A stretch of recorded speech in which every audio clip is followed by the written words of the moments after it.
الحمد لله رب العالمين والصلاة والسلام على أشرف الخلائق أجمعين سيدنا وسيد الأولين والآخرين حبيبنا وحبيب إله العالمين إمام المرسلين وخاتم النبيين أبي القاسم المصطفى محمد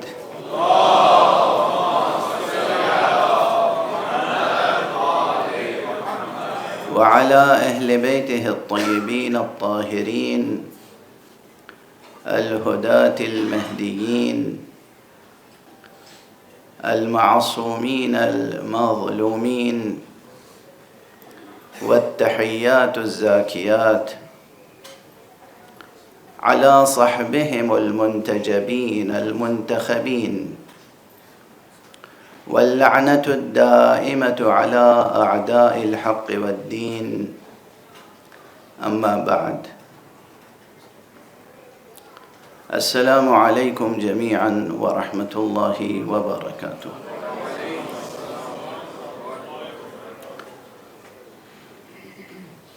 شہ نشین بردشی فرما، دانشوران، علماء، معززین اور صف سامعین میں تشریف فرما رونق افروز جملہ عزیز و معزز و معزز حاضرین،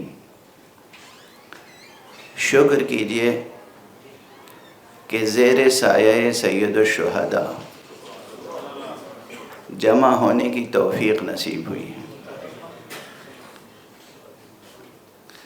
یہ جو عنوان ہے گلوبل نیٹ ورکنگ کا، یہ عنوان بہت جاذب توجہ ہے، بہت معنی خیز ہے، وقت کی ضرورت ہے۔ سب سے بڑی چیز جو ہمارے اندر نہیں ہے عملاً اپنے تمام جمال و جلال و کمال کے ساتھ، وہ وحدت ہے۔ وحدت نہیں ہے۔ یقین فرمائیے سب کچھ ہے ہمارے پاس، اللہ سبحانہ و تعالی نے کوئی نعمت ایسی نہیں ہے جو ہمیں نہ دی ہو، لیکن ہم قدر نعمت نہیں کرتے، شکر نعمت نہیں کرتے، نعمتوں کی قدر شناسی نہیں آتی، اور ایک چیز جسے ہمیں پیدا کرنا ہے وہ ہم پیدا نہیں کر پاتے، اور وہ ہے وحدت۔ یہ ایک بہت بڑا مسئلہ ہے۔ سچی وحدت، حقیقی وحدت۔ قرآن مجید نے کس قدر زور دیا ہے اس وحدت پر۔ دیکھیے قرآن مجید اور احادیث سے استنباط احکام کے سلیقے ہیں، طریقے ہیں، علماء تشریف فرما ہیں اصول فقہ میں، اور جو لوگ اصولی نہیں ہیں تو اخباری مسلک میں بھی کچھ قاعدے، ضابطے، قوانین ہیں، ایسا نہیں ہے کہ نہیں ہے، کہ کس طریقے سے اخبار و احادیث سے احکام حاصل ہوتے ہیں۔ کہیں کوئی حکم حاصل ہوتا ہے مثلا وجوب یا استحباب کا، کہ یہ چیز واجب ہے یا مستحب ہے، تو اس کے لیے امر کا صیغہ ڈھونڈتے ہیں کہ کہیں اللہ سبحانہ و تعالیٰ نے حکم دیا ہے یہ کرنے کے لیے، افعل کہا ہے کہ کرو۔ کسی چیز سے منع کرنے کے لیے حرمت یا کراہت کا حکم جب ہوتا ہے کہ یہ چیز حرام ہے یا مکروہ، تو ڈھونڈتا ہے چاہے وہ اخباری ہو چاہے اصولی، کہ کہیں اللہ سبحانہ و تعالیٰ نے یا نبی صلی اللہ علیہ وآلہ وسلم نے یا ائمہ اہل بیت نے کہا ہے یہ نہ کرو۔ جب تک وہاں سے افعل یا لا تفعل نہیں ملے گا اس وقت تک حکم ثابت نہیں ہوگا۔ اچھا اکثر مل جاتا ہے، ظاہر ہے کہ جتنے احکام ہیں افعل بھی موجود ہے، لا تفعل بھی موجود ہے.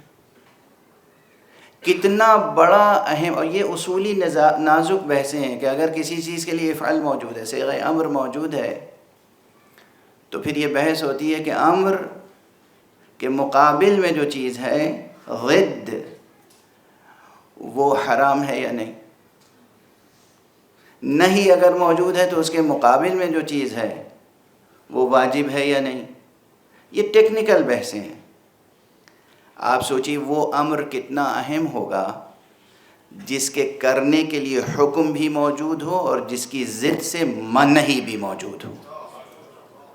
ایک ہی ساتھ ایک ہی عبارت میں کہا گیا یہ کرو اور اس کے برعکس نہ کرو. اور وہ وہی مشہور آیت ہے وَاعْتَصِمُوا بِحَبْلِ اللَّهِ جَمِيعًا وَلَا تَفَرَّقُوا. دیکھو تم سب کے سب اللہ کی رسی کو مضبوطی سے تھام لو، پکڑ لو اور تفرقہ نہ کرو. اور فرمایا صرف یہی نہیں کہا گیا کہ تفرقہ نہ کرو، صرف یہ نہیں کہا گیا کہ تھام لو رسی کو، متحد ہو جاؤ. دونوں حکم ایک ساتھ دیے گئے.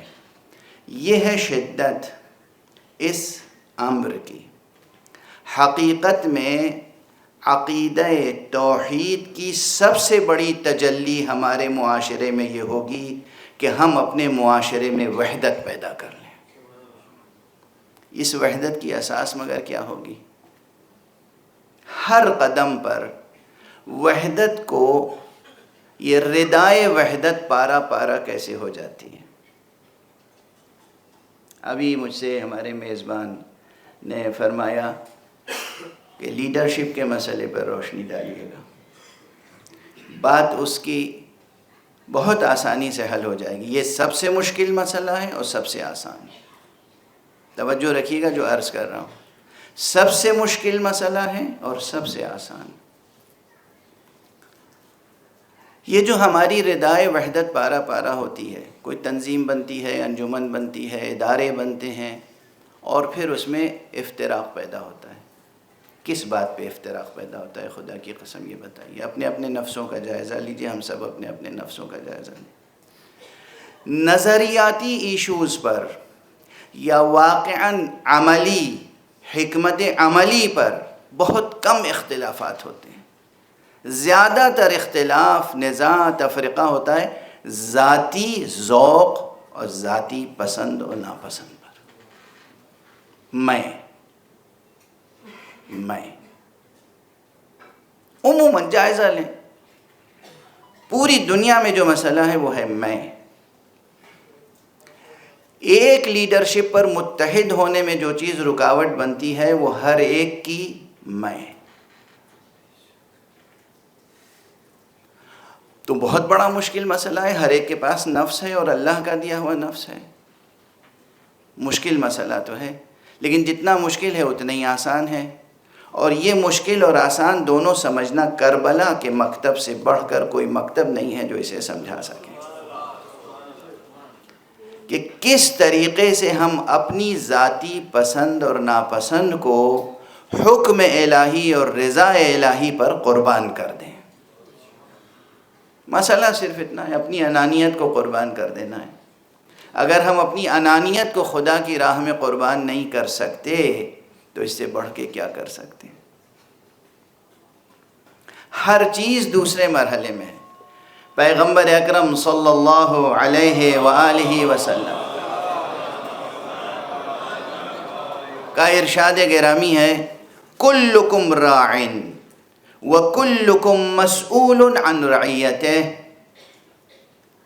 تم میں سے ہر ایک راعی ہے، یعنی گویا اس کا ترجمہ کر دوں کہ ہر ایک تم میں سے لیڈر ہے اور ہر ایک ذمہ دار ہے ان لوگوں کا جو اس کے پیچھے چلنے والے ہیں. کتنا آسان مسئلہ ہے. لیکن یہ ہر ایک لیڈر ہے اور ہر ایک ذمہ دار ہے اپنے پیچھے چلنے والے. کس کا ارشاد ہے؟ پیغمبر اکرم صلی اللہ علیہ وآلہ وسلم کا ارشاد.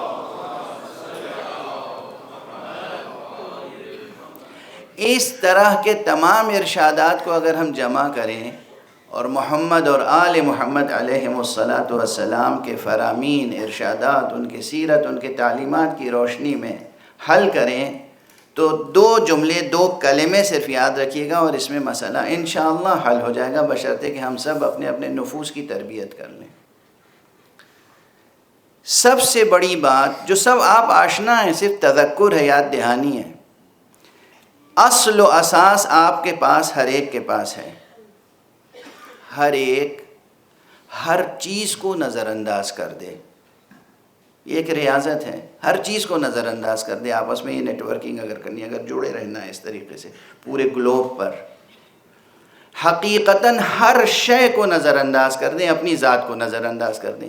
ایک چیز ہر ایک کے سامنے رہے اور وہ ہے حسین کی محبت۔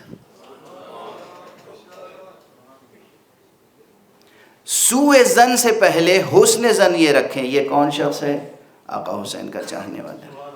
یہ کون شخص ہے؟ آقا حسین کا چاہنے والا۔ یہ کون شخص ہے؟ یہ آقا حسین کا چاہنے والا۔ یہ کون شخص ہے؟ یہ آقا حسین کے چاہنے والا۔ بھئی ہمیں اس نے اچھی طرح سے یوں نظر بھر کے نہیں دیکھا، ہمارے سلام کا جواب نہیں دیا، چلو معاف کر دو، آقا حسین کا چاہنے والا ہے۔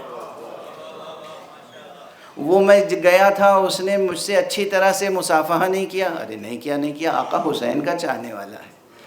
آپ اگر دوسروں کو آقا حسین کی خاطر معاف کرنے کی ریاضت میں کمال پیدا کر لیں تو پھر دیکھیے ہر شخص میں یہ ہنر اگر پیدا ہو جائے تو کیسا منسجم، متحد، مضبوط معاشرہ وجود میں آئے گا۔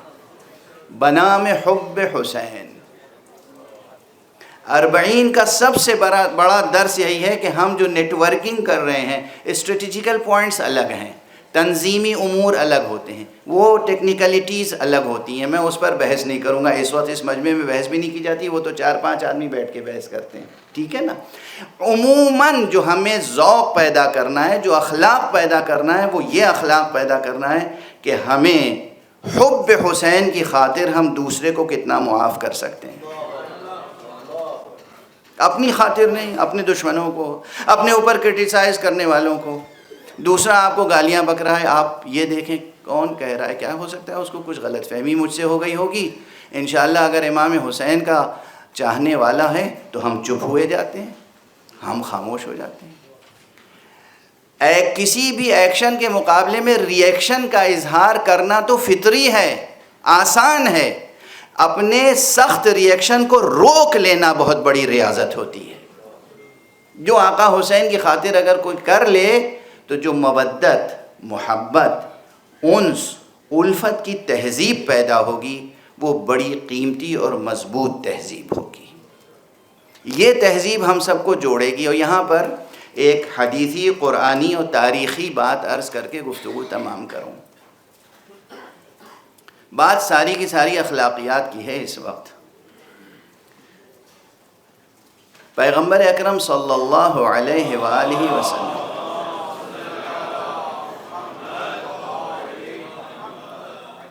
مکے میں جب نئے لوگ مسلمان ہوئے، کوئی کسی قبیلے کا تھا، کوئی کسی قبیلے کا تھا، کوئی آزاد تھا، کوئی غلام تھا، کوئی کنیز تھی، کوئی آزاد خاتون تھی، یہ سب مسلمان ہو رہے تھے۔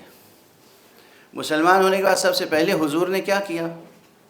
تنظیم کون سی بنائی؟ اخوت، مواخات، سب کو بلایا، اس کو اس کا بھائی، اس کو اس کا بھائی، اس کو اس کا بھائی، مواخات۔ تاریخ کا مشہور واقعہ ہے۔ ایک مرتبہ یہ مواخات مکے میں ہوئی، پھر آپ مدینہ تشریف لائے، مدینہ جانے کے بعد آپ نے کیا کیا؟ مواخات، انصار و مہاجرین کے درمیان ایک کو دوسرے کا بھائی بنایا۔ یہ اتنی بڑی حکمت عملی تھی مصطفیٰ صلی اللہ علیہ وآلہ وسلم کی، جسے ہم بھلا چکے ہیں، فراموش کر چکے ہیں۔ یہ مواخات قرآن مجید کی دی ہوئی آیتوں کی بنیاد پر رسول اللہ کی عملی سیرت ہے۔ اور اب اس مواخات کی تہذیب کو یاد دلا دوں، ہم سب غدیر مناتے ہیں۔ غدیر کے موقع پر ایک خاص صیغہ اخوت تعلیم کیا ہے معصومین نے کہ جشن غدیر مناؤ تو آپس میں ایک دوسرے کو بھائی بناؤ، ولایت کی بنیاد پر بھائی، کہ دیکھو مولا علی کی ولایت کی بنیاد پر تم میرے بھائی ہو، میں تمہارا بھائی ہوں، اور ہم دونوں عہد کرتے ہیں کہ جنت میں بھی نہیں جائیں گے جب تک تم کو ساتھ نہیں لے لیں گے۔ میں عرض کرتا ہوں کہ یہ عہد اخوت ولائی غدیری، اسے 40 میں بھی زندہ کیجئے۔ 40 میں آئیں تو ہم پھر عقد اخوت دہرائیں کہ ہم آقا حسین ابن علی علیہ السلام کی محبت پر ایک دوسرے کے ساتھ عقد اخوت قائم کرتے ہیں کہ ہم بھائی ہیں ایک دوسرے کے محبت حسین میں، اور ہم جنت میں بھی نہیں جائیں گے جب تک کہ تمہیں ساتھ نہیں لے لیں گے۔ اگر یہ اخلاقی جوہر پیدا ہو جائے، آپ غور فرمائیں گے، یہ اخلاقی جوہر، ہمارے قبل جتنے حضرات ہیں بہت اچھی اچھی باتیں کہیں، ہماری قوم میں جو بیدار افراد ہیں کام کر رہے ہیں ماشاءاللہ، جو جس حد تک کر سک رہے ہیں، بہتر سے بہتر کام کی ضرورت ہے۔ Colleges, universities, hospitals, charitable organizations, یتیم خانے، لائبریریز، ریسرچ سینٹرز، IMI کتنا اچھا کام کر رہے ہیں IMI والے پوری دنیا میں، اور مختلف تنظیمیں، ان سب کے لیے میری دعائیں ہیں۔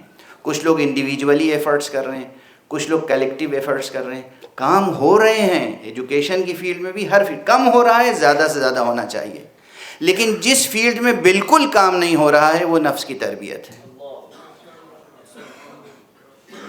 آپ بھی ایجوکیشن میں کام کر رہے ہیں اور ہم بھی ایجوکیشن میں کام کر رہے ہیں، ہم آپ کو سلام نہیں کر رہے ہیں، آپ ہمیں سلام نہیں کر رہے ہیں۔ آپ بھی ہاسپٹل بنا رہے ہیں، ہم بھی ہاسپٹل بنا رہے ہیں، آپ ہمیں نظر بھر کے نہیں دیکھ رہے ہیں، ہم آپ کو نظر بھر کے نہیں دیکھ رہے ہیں۔ آپ بھی چیریٹیبل آرگنائزیشن چلا رہے ہیں، ہم بھی چیریٹیبل آرگنائزیشن چلا رہے ہیں، مگر ہم ایک دوسرے کو نظر بھر کے دیکھ نہیں رہے ہیں۔ اگر نفوس کی تربیت ہو جائے، ولایت علی اور حب حسین پر اخوت قائم ہو جائے، پوری دنیا میں ہماری بکھری ہوئی جماعت ایک واحد جسم کی مانند سر بفلک عروج حاصل کرے گی۔ امام زمانہ بھی خوش ہوں گے، آقا حسین کی دعائیں بھی ملیں گی، بی بی زینب کی دعائیں بھی ملیں گی، اور آپ کی نیٹ ورکنگ کی اسپریچول اور ایتھیکل بیسس صرف اور صرف اور صرف ولایت علی اور حب حسین ہونی چاہیے۔ اور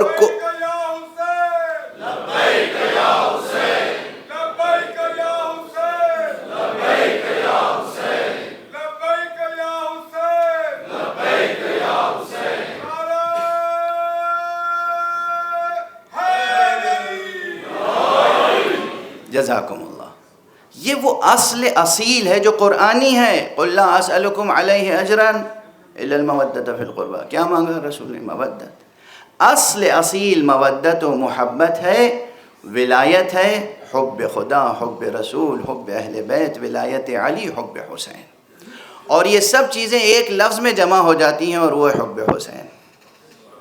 حب حسین علیہ السلام کے ساتھ ایک دوسرے کو بھائی بنائیں، ایک دوسرے کے کام آئیں، ایک دوسرے کی خطاؤں کو، لغزشوں کو معاف فرمائیں، ایک دوسرے کے عیوب پر پردے ڈالیں، حب حسین پر، بخاطر حسین علیہ السلام۔ یہ وہ مضبوط رشتہ ہوگا جو دنیا سے لے کے آخرت تک کہیں ٹوٹنے والا نہیں ہے، ٹوٹنے والا نہیں ہے۔ باتیں بہت سی کی جا سکتی تھیں، لیکن میں سمجھتا ہوں کہ یہ ایک اصل اصیل کافی ہے۔ ایک نقطہ یاد رکھیں، ہم سب جڑے ہیں حسین کے نام پر، ہم سب یہاں سے جائیں خوشبو حب حسین لے کر، یہی خوشبو بکھیرتے رہیں۔ رہی لیڈرشپ کی بات، یہ اگر حب حسین قائم ہے نا تو خود بخود حب حسین نفسوں کی تربیت کرتی ہے، خدا کی قسم نفسوں کی تربیت ہو جاتی ہے۔ جو آقا حسین سے جڑا ہوا ہے نا، وہ خود اپنا مرتبہ سمجھتا ہے کہ ہمیں کہاں تک جانا ہے۔ اگر یہ شخص ہم سے آگے ہے تو ہم اس کو خود کہیں گے آپ آگے بڑھیے۔ اگر کوئی کمزور ہے اور ہم سمجھتے ہیں ہم اسے مدد کر سکتے ہیں، ہم کہیں آپ ہمارے ساتھ آئیے، پیچھے پیچھے آئیے۔ یہ جو اخلاقیات ہے، یہ خود وہ ترتیب قائم کر دے گی کہ جہاں ایک انسان دوسرے انسان کے کام آئے گا۔ شعوری طور پر دو چیزیں ہیں جسے عرض کر رہا ہوں، یہی مکتب اہل بیت، یہی بس اسے تحفہ سمجھیے گا، ہدیہ سمجھیے گا اور اس کو سمجھیے گا۔ بعض حضرات لفظ کو بت بنا لیتے ہیں اور اس پر اختلاف کرتے ہیں۔ لفظ کو بت نہ بنائیں، لیکن کمیونٹی اور انسانی کمیونٹی، ہیومن کمیونٹی، انسانی معاشرہ ممکن نہیں ہے کہ بغیر رہبر کے رہے، بغیر قائد کے رہے، بغیر لیڈر کے رہے۔ آپ انگریزی میں لیڈر کہیے، کل کو کوئی انسان جو ہے وہ لفظ لیڈر سے چڑ ہو اسے تو کہے گا میں یہ لفظ نہیں قبول کرتا۔ عربی میں کچھ کہیے، فارسی میں کچھ کہیے، ٹھیک ہے نا، لفظ کو بت نہ بنائیے۔ زندگی کی ضرورت ہے، ایک زندگی کی ضرورت ہے، اور وہ ضرورت یہ ہے کہ ہم سب آقا حسین کی محبت میں یکجا ہوں، اور جو ہمارے معاشرے کی عظمت ہے، علم کی قدر شناسی، علماء کی قدر شناسی۔ اور علماء میں بھی یہ سب یہاں ایک سے ایک اسکالرس اور ڈاکٹرز بیٹھے ہوئے ہیں، یہ جانتے ہیں کہ ایک چھوٹا ڈاکٹر نسخے لکھتا رہتا ہے، لیکن جہاں مشکل آتی ہے وہ کہتا ہے اپنے بڑے کی طرف ریفر کر دیتا ہے۔ کرتا ہے نہیں کرتا ہے، یہ اس کے پروفیشن کی پروفیشنل ضرورت بھی ہے اور پروفیشنل ایتھکس کا تقاضا بھی ہے۔ یہی صورتحال ہے کہ ہم دین میں مرجعیت کو فراموش نہ کریں، شکر ادا کریں کہ ہمارے ہاں نظام مرجعیت قائم ہے، شکر ادا کریں۔ اور آپ حضرت دیکھیں کہ حضرت آیت اللہ العظمیٰ سیستانی کی مرجعیت میں شیعیت نے کیا کیا کارنامے انجام دیے۔ علماء کے درمیان جو فتاویٰ میں اختلاف ہے اسے آپ نہ پڑھیں، اس میں دو ڈاکٹروں میں بھی پرسکرپشن میں اختلاف ہو سکتا ہے، آپ اس میں نہ پڑھیں۔ خود نظریہ ولایت فقی، جو نظریہ ولایت فقی مطلقہ، ولایت مطلقہ کا نظریہ ہے، وہی آیت اللہ بشیر نجفی کا ہے، اس میں کوئی اختلاف نہیں۔ تو بہرحال دست ادب جوڑ کے عرض کر رہا ہوں، پہلا مرکز، پہلا سبب، ہم سب متحد ہیں ولایت علی ابن ابی طالب پر۔ دوسرا سبب، دوسرا مرکز، دوسرا محور، ہم سب متحد ہیں حب حسین ابن علی پر۔ اس کے بعد یہ سب ضمنی مسائل ہیں، جو مکتب اہل بیت میں پروان چڑھنے والا رہبر ہو ہم اس کو فالو کریں، جو مرجع ہوں ان کی ہم تقلید کریں۔ قدر شناسی، تقلید کریں یا نہ کریں، قدر شناسی، علم کی قدر شناسی اور علماء کی قدر شناسی۔ اگر ہم نے یہ قدر، یہ خو، یہ اخلاقیات پیدا کر لی تو یقین کیجئے کہ دنیا میں ہم متحد ہو سکتے ہیں، ہر طرح کا انتشار مٹ سکتا ہے، اور ہر سال یہاں آ کر تجدید بیعت کریں، یا حسین ہم آپ کی بیعت میں ہیں، قیامت میں بھی آپ کی بیعت میں اٹھیں گے، اور دنیا کے کسی یزید کی بیعت کبھی نہ کی ہے نہ کریں گے۔